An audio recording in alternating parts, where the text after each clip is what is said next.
নমস্কার বন্ধুরা, মৌসুমি kitchen and ব্লগে আপনাদের সবাইকে স্বাগত।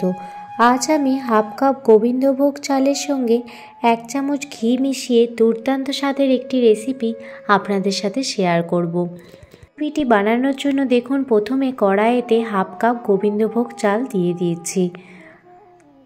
হাফ কাপ গোবিন্দভোগ চালেতে আমি 1 চামচ ঘি অ্যাড করে দিচ্ছি।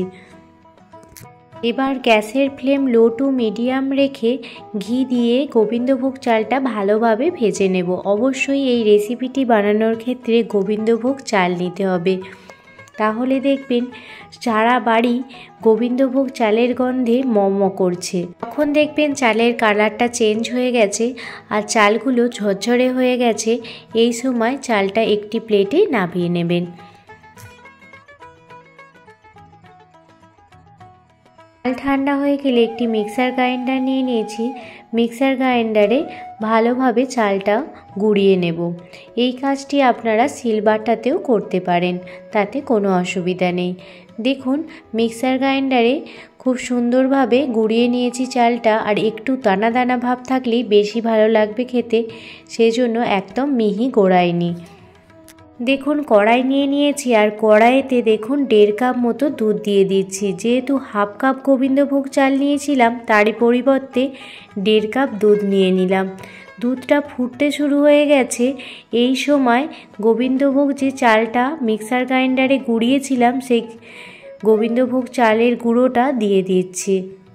আপনারাও গোবিন্দভোগ চাল দিয়ে খুব সহজেই পিঠা বানিয়ে নিতে পারেন। একবার দেখলেই এই পিঠাটা আপনারা বানিয়ে ফেলতে পারবেন। দেখুন, দুধের মধ্যে দিয়ে দিলাম গোবিন্দভোগ চালের গুঁড়োটা। দিয়ে দেখুন, গ্যাসের ফ্লেম লো রেখে ভালোভাবে নাড়াচাড়া করে মিশিয়ে নেব। আর দেখুন, একটি নরম ডো আমরা বানিয়ে ফেলেছি। এবার এই ডোটা একটি প্লেটে উঠিয়ে নেব। সামান্য পরিমাণ লবণ দিয়ে দেখুন গোবিন্দভোগ চালের সঙ্গে দুধটা ভালোভাবে মিশিয়ে নিয়েছি। যেহেতু গোবিন্দভোগ চালের ডোটা অত্যন্তই গরম, সেই জন্য কিছুটা ঠান্ডা হবার অপেক্ষা করলাম। তবে পুরোপুরি ঠান্ডা করা যাবে না, ঠান্ডা হলে হাতে করে এইভাবে দেখুন মথে নিতে হবে। এবার চাল গুঁড়ির মধ্যে আমি কিছু অ্যাড করব, সেটাও দেখে নিন। চাল গুঁড়ির মধ্যে অ্যাড করে দিচ্ছি 2 থেকে 3 চামচ ময়দা, আর অ্যাড করে দিচ্ছি 2 চামচ গুঁড়ো দুধ। আর ময়দা, গুঁড়ো দুধ আর চালের ডোটা ভালোভাবে মথে নিচ্ছি। চালের পরিমাণটা আপনারা ঠিক করে রাখবেন, দেখবেন আপনাদের ডোটাও কত সুন্দরভাবে তৈরি হয়ে গেছে।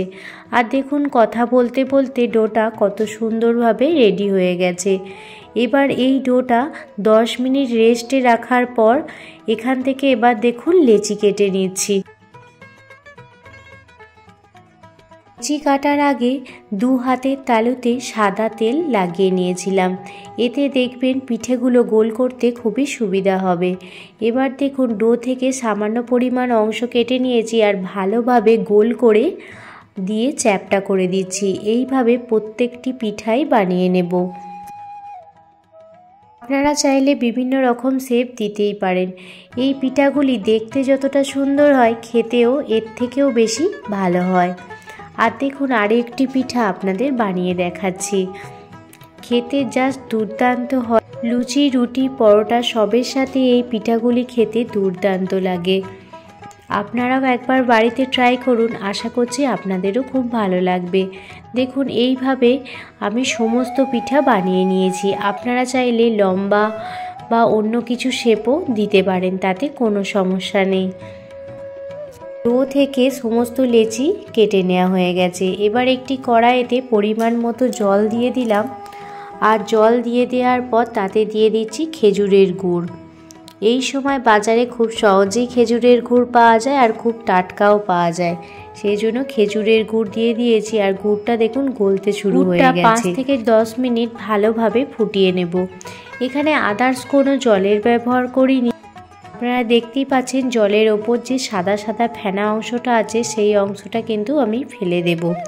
ওটা কিন্তু গুড়ের যে ময়লা থাকে, সেই ময়লাটাই ওপরে ভেসে উঠেছে।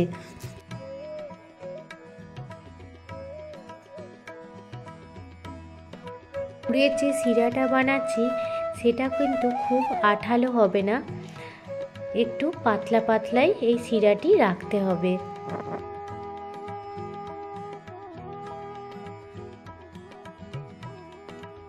আবার দেখুন একটি কড়াই নিয়ে নিয়েছি আর কড়াইতে পরিমাণ মতো সাদা তেল দিয়ে দিচ্ছি। তেল গরম হয়ে গেলে একে একে পিঠাগুলি ভাজতে দিয়ে দিচ্ছি।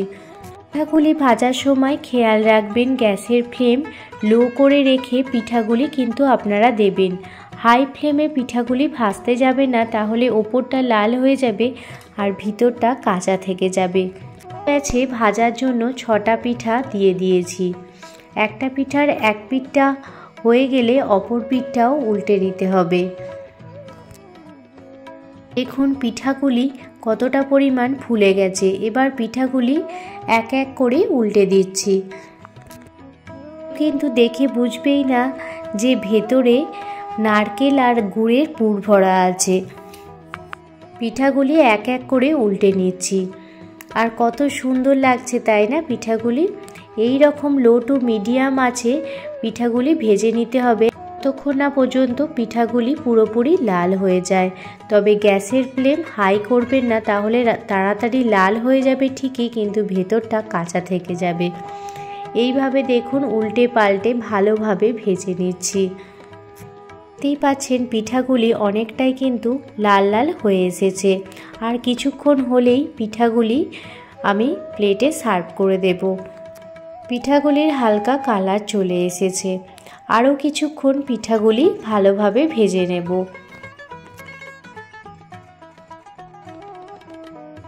পিঠাগুলি ভালোভাবে লাল লাল করে ভেজে নিয়েছি। এবার একটি ছান্তা করে পিঠাগুলি উঠিয়ে নেব। দেখতেই পাচ্ছেন কত সুন্দর লাল লাল হয়ে পিঠাগুলি ফুলে গেছে। কত সুন্দর পিঠাগুলি লাল লাল করে ভেজে নিয়েছি। প্রথম ব্যাচের পিঠাগুলি ভাজা হয়ে গেলে এবার সেকেন্ড ব্যাচের পিঠাগুলি এক এক করে ভেজে নেব।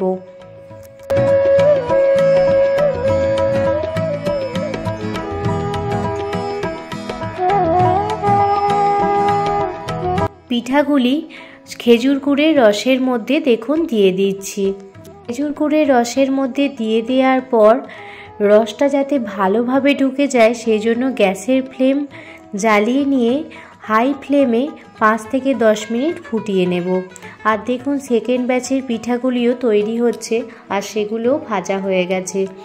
আর দেখুন সেকেন্ড ব্যাচের পিঠাগুলো খেজুর রসের মধ্যে ডুবিয়ে দিলাম। তো সুন্দর লাগছে তাই না পিঠাগুলি। আপনারা অবশ্যই একদিন বাড়িতে ট্রাই করবেন আর বাচ্চাদের দেবেন, বাচ্চারা কিন্তু একদম খুশি মনে খেয়ে নেবে। সমস্ত পিঠে খেজুর গুঁড়ে দিয়ে দেওয়ার পর গ্যাসের ওভেন চালিয়ে দেখুন হাই ফ্লেমে 5 থেকে 10 মিনিট ফুটিয়ে নেব, যাতে পিঠার ভিতর খেজুরের গুড়টা ভালোভাবে ঢুকে যায়। আপনারাও বাড়িতে একবার হলেও এইভাবে গোবিন্দভোগ চাল দিয়ে পিঠে বানিয়ে দেখুন, সবাই কিন্তু আপনাদের প্রশংসা করবে।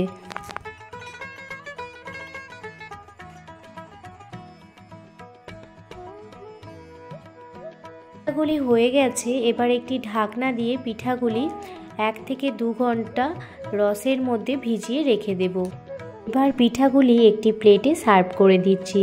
তো গোবিন্দভোগ চাল আর 1 চামচ ঘি দিয়ে বানানো এই পিঠার রেসিপিটি আপনাদের কেমন লাগলো আমাকে অবশ্যই কমেন্ট করে জানাবেন। যদি ভালো লেগে থাকে প্লিজ একটি লাইক কমেন্ট শেয়ার করে আমার পাশে থাকবেন। কোনো নতুন বন্ধু আমার চ্যানেলে ভিজিট করে থাকলে প্লিজ চ্যানেলটি সাবস্ক্রাইব করে বেল নোটিফিকেশান অল করে রাখবেন, যাতে আমি কোনো রকম ভিডিও দিলে আপনারা সেটা প্রথমেই দেখতে পান। ভালো থাকবেন, সুস্থ থাকবেন, সাবধানে থাকবেন। আবারও কোনো দিন অন্য কোনো রেসিপি ভিডিও বা ব্লগ ভিডিও নিয়ে আপনাদের সামনে হাজির হব। এবার একটি পিঠা আপনাদের কেটে দেখাচ্ছি। দেখেছেন ভেতরটাও একদম রসে টইটুম্বুর হয়ে গেছে।